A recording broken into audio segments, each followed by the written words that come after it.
What's up, guys? So this is part 2 of the ICP talk, and I'm going to tell a bunch of the positives, and then I'm going to tell some negatives kind of from my standpoint, and also pose those as questions to the ICP community, guys that have been around for 6 months, a year, 2 years. And because I see some of the frustration brewing and some of the investors are upside down. We see Solana obviously taking off. I'm an investor in Solana. BNB has performed well relatively. So, but again, and this is not to be negative whatsoever to ICP, the platform, the developers, all stuff. The whole setup is amazing. We see the potential. I've seen certain people complain about marketing. I've seen some other things, but from my perspective, what I see are the positives is, virtually free transactions and instant transactions, like 1 to 2 second finality. Then you've got really kind of your only platform that's a layer 2 for both Bitcoin and Ethereum at the same time through chain key, BTC, chain key, ETH. And I haven't used those mechanisms. I don't know how, what the fee structure would be if I tried to actually send the ETH back to an ETH wallet address that's on the native chain, on the native Ethereum chain. I have not tested that portion.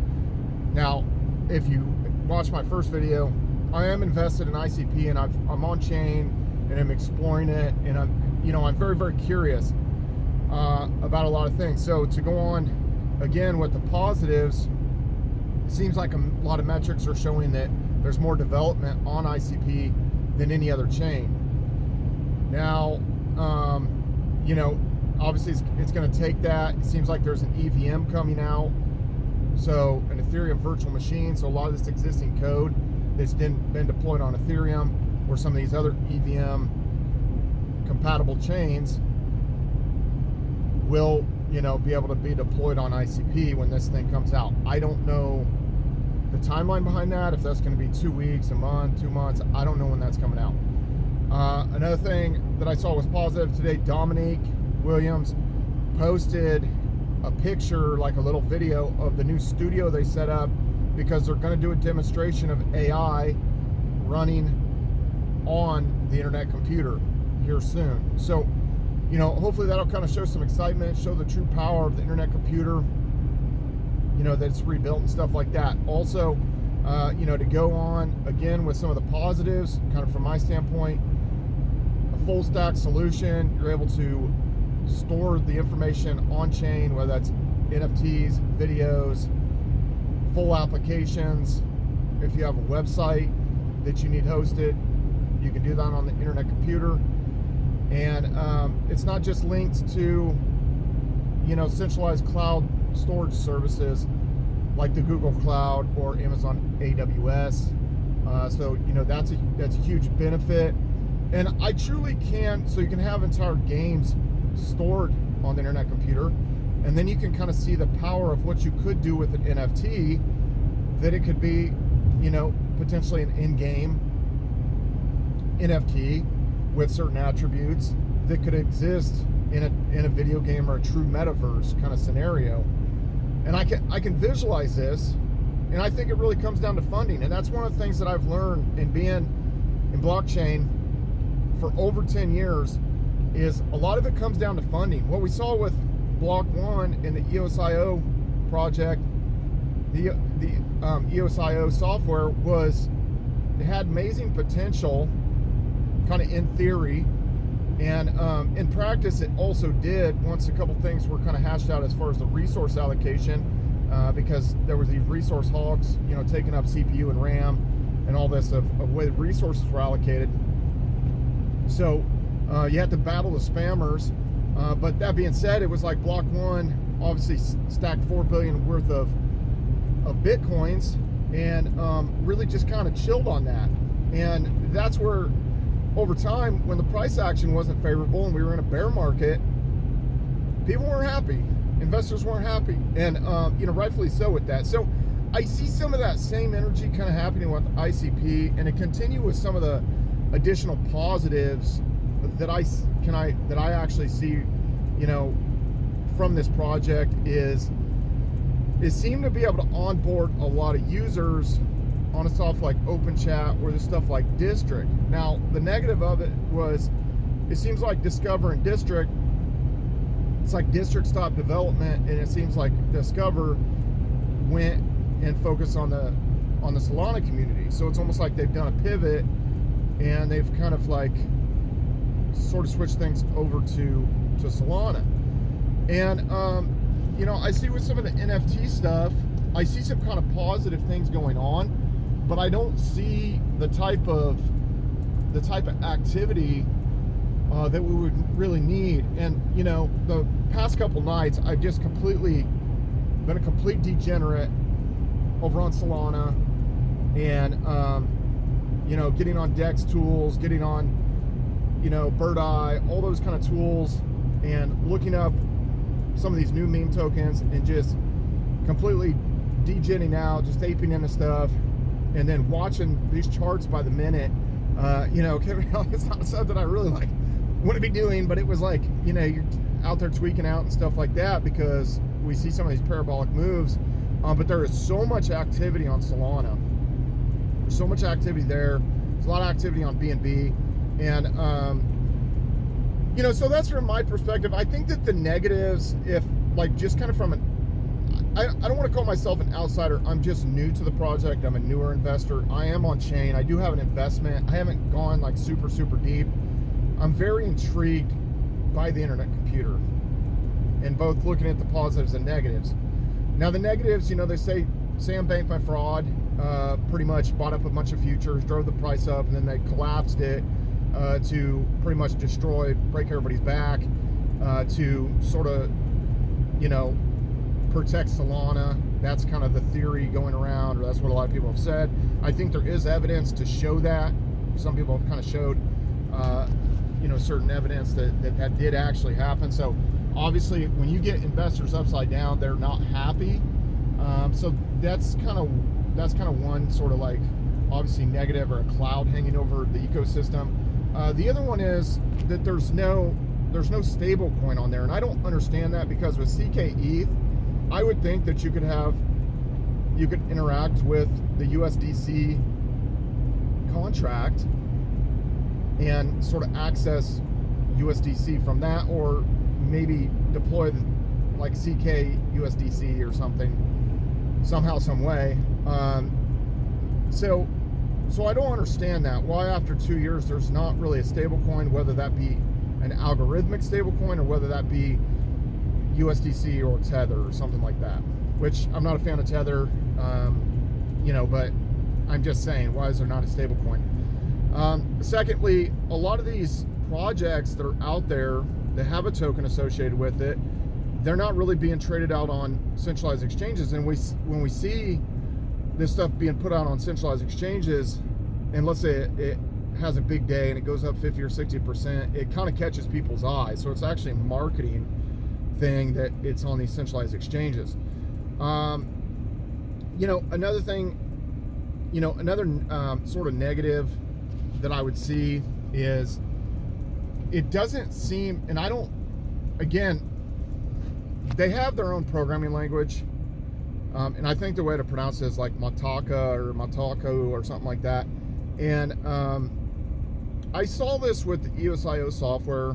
It was like the contracts were written in C++, and I don't know, the fact that it wasn't Solidity and you couldn't redeploy some of these contracts, I felt like that kind of slowed down development, because Block One wasn't willing to sort of fund a lot of these developers in the community as much as people expected. Now, did they fund some projects? Yeah, but a lot of times it was like they would give people like 40 or 50,000, which is a lot, but it's not a lot. It's not enough like runway for you know, a team of developers to sort of like continue development on something. A lot of the block producers over on EOS.io, on EOS mainnet, sort of got shoved out by a lot of Chinese block producers that had a lot of kind of sock puppet kind of block producer accounts. And actually, when I went to the EOS Hackathon in late 2018, a Block One employee said that he had done a lot of analytics on where he felt like those block producers were actually coming from, and he felt that there was only really 6 block producers in that top like 20 or whatever, and that actually shocked me that he said that, and then he just really didn't have a lot of like faith in the EOS mainnet, and that was coming from a Block 1 employee. So back to kind of Definity and just, you know, the ICP ecosystem. I don't know how much money has truly been collected, you know, has truly been raised and then deployed to different, you know, deployed to different groups, different developers on the ICP, in the ICP ecosystem. I don't really kind of know the exact money, and something that tells me that with some of these projects like District, that, and it seemed like Hot or Not was kind of having the same issue, is that it was so costly to kind of store the data that became a little bit prohibitive, you know. So they were, you know, I think, you know, again, everything gets expensive. Development gets expensive, hosting gets expensive, all these things get expensive. And I've seen this, I also saw this in the Steam ecosystem way back in the day. It was like, by the time they were even trying to host images, that became intensive. I saw it with DTube, hosting video, expensive. You know, even if you're going to do it on IPFS, or if you're going to do it on centralized cloud storage solutions, it gets expensive as time racks up. And then it's like, are you really bringing in enough revenue to sort of support that that activity? So not an easy solution to, you know, sort of deal with. You know, so again, I do see a lot of positives of the ecosystem, but to me, it's like there's a lot of question marks. Now, they are going to implement CK Soul to connect to Solana. I think that's huge. I think that this AI demonstration could be huge. You know, I think there's a lot of positives. I think there's a lot of positives happening. Now, in the time frame that it's going to happen, is it going to be enough to keep people engaged? So I see this going 2 ways, and, you know, investors can chime in of what they think is going to happen, but I can see this going 2 ways. If you have some killer apps or killer dApps or whatever you want to call them, and, you know, it's truly kind of like produces, and sometimes it really would only take 1 or 2, you know, killer situations to really pull a lot of people into the ecosystems. Now, that could be a combination of a couple things, or that could just be one thing. CK Soul, I think that's a huge deal if you can pull the community over. But again, we see a lot of the activity. We just don't see this kind of degen activity, and it's almost like I'm trying to get the pulse of the kind of investor that's attracted to ICP versus the kind of investor that's attracted to getting on BNB. And we've seen some of these contracts kind of go wild in the past, like SafeMoon on BNB, various different contracts like that. Obviously, a lot of meme tokens are tokenized over there, and then you can kind of degen out and, you know, get your Pepe, get your Floki, you know, all that kind of stuff tokenized over on the Binance Smart Chain. So, you know, some of these things from successful other chains were able to be levered, you know, kind of like utilized on these other blockchains. People can engage with them. And then we see that, you know, same thing on Solana, where you see certain things have been tokenized over on Solana, and, you know, you get a lot of stuff that's originated itself. So there hasn't been that one kind of originating dApp or this, you know, originating kind of like social media site or originating game that's like some killer game. Kind of like Axie Infinity was huge. When Axie Infinity came out, you know, kind of some kind of play to earn kind of scenario that's truly awesome. Now, Splinterlands has been huge for the Hive ecosystem. That's pulled a lot of people over to the Hive ecosystem. You know, so almost like it's got to have that killer game, that killer dApp. It's got to have that kind of that excitement around it and stuff like that to really get people over. And then obviously, so the way I see it is there's like 2 things that we could that could happen. If the price action will go parabolic, it's going to catch a lot of eyes and a lot of people get pulled into the ecosystem. Like we're talking if ICP like shot up to 40 or 50 bucks kind of thing, like real quick. And then it's like, wait, what is this? And then people start like investigating into it. Maybe people take a light investment. They're going to get on, they kind of check it out. And then that could kind of be a tipping point, obviously. And then suddenly the ecosystem becomes way more robust. It could be the EVM situation if that EVM gets deployed. So all these things could be a tipping point. It could be the AI demonstration, could really kind of open up a lot of eyes, and it's like, okay, this is huge, what this thing's capable of. But I really think it does come down to some of the price action and the funding, because if somebody bought in and then their bag becomes big, it's kind of like the Solana thing.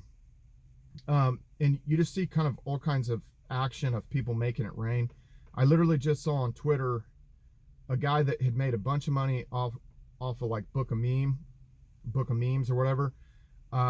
He was going to give out like 5,000 SOL, you know, and one to each person who interact with them, like followed him, retweeted, all that kind of stuff. So unless somebody like hits it big kind of thing, you're not able to kind of like turn around and then like kind of make it rain on the rest of the community.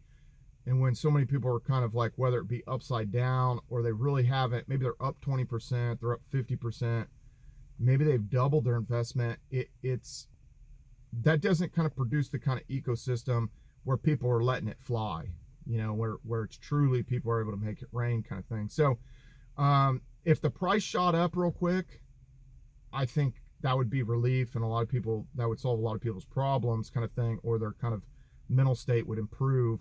And then also it's just like it's funding, you know, and obviously that could be self-funded if you suddenly end up way up. And then that could be funding from Definity, or it could be funding from some sort of outside source to build something on the internet computer.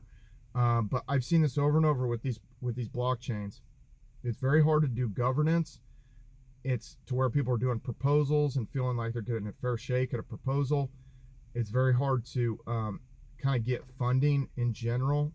And I've seen this across the blogging platforms, whether it be Steam, Hive, Blur, like all that kind of stuff. The EOS situation, again, tough to get funding from Block One. You know, it's just tough to get funding in general. So I don't know if some of that is kind of plaguing the ecosystem, that there's not that much allocated, you know, towards, you know, kind of these grants and stuff like that. I see Solana, it seems like they got a lot of stuff going on with the hackathons and various things going on. I think there's a hackathon going on right now actually for Solana. So there's just a lot more excitement around it. So anyway, that's my take on it. Do you guys feel like that people are disgruntled with the ICP situation, or kind of what do you see? Because I think the ecosystem could explode if the price exploded. All it's going to take is one kind of killer dApp, or maybe like a combination of a few things that happen. If you can on and off ramp easily through CK Sol, that's huge.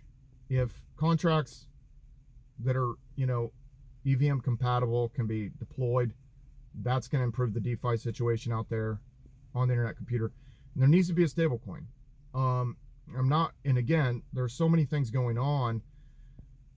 Again, with the developers, they've got a million things to deal with. You know, it's this, they're doing something new. So again, I don't want to blame them and be like, hey, why don't you just do this? Why don't you just market more? Why don't you just do, I'm not saying that. I know it's they're trying to do something that nobody's ever done before, essentially. It's not that easy, you know, kind of thing. So, that being said, I'm not trying to be negative. I'm just kind of asking the community, because I think that for guys like myself that have been in crypto for over 10 years, we are looking to deploy capital, but we don't want what happened to EOS to happen to one of our other investments like this. So we try to pick and choose our battles. We try to learn from the past. And, you know, the EOS situation, you know, it was unfortunate, because there was a lot of positives to the EOS software, and it really never got a fair shake in some respects in the crypto world. I think it could have been a way bigger player and stuff, but it was just, again, a botched launch, a lot of negativity surrounding it.